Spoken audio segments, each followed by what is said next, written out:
I am by no means a professional metal worker. In fact, I just started my whole metalworking journey just a month ago. I've been DIYing for years, however, mostly woodworking, but have purposely stayed away from metalworking because welding intimidated me so much. Having said this, I have always thought that some of the most beautiful projects I have seen are a combination of metal and wood. So the thought of learning welding was always there in the back of my mind. So finally, about a month ago, I decided to pull the trigger. Obviously, there are a bunch of options out there. I went with gasless, flux core MIG welding only because to me it looked like the easiest to learn. Some people will say stick welding would have been the better first skill to learn, but for me, MIG was just a better fit. So anyway, once I started doing some research, I was surprised at how friendly this world was for me. In some ways, it's very different from woodworking, but in a lot of ways, it's also very similar. Let's talk about the main difference, welding itself. This is probably the area I was most worried about. Like I said earlier, I went with MIG welding because it was what I felt simplest to me. I'm using this MIG welder from Lotus with model number LT200FCX.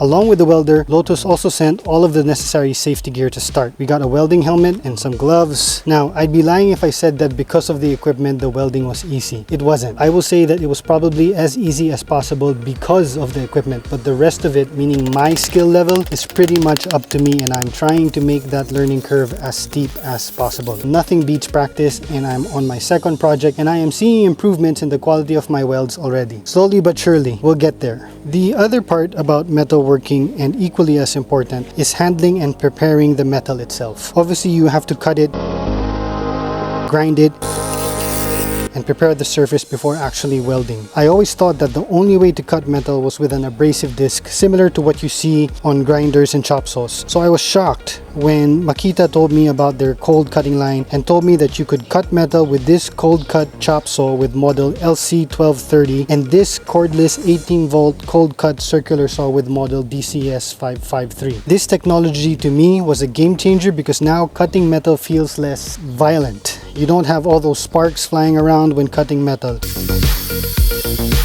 Again, this is why I said it now feels friendly. It's because it feels like I'm using a miter saw and circular saw to cut wood. Of course, make no mistake about it, metal is not wood, so although it might feel like I'm cutting wood, I always make sure to clamp down the workpiece.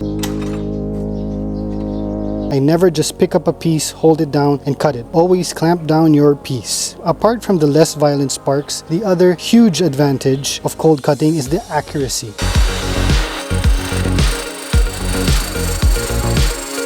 Every cut is super clean and burrs are minimal. It's such a stark difference from cutting with an abrasive disc where there are a ton of burrs you have to grind down. Cold cutting gives you a clean edge and it's just a more pleasant experience to work with.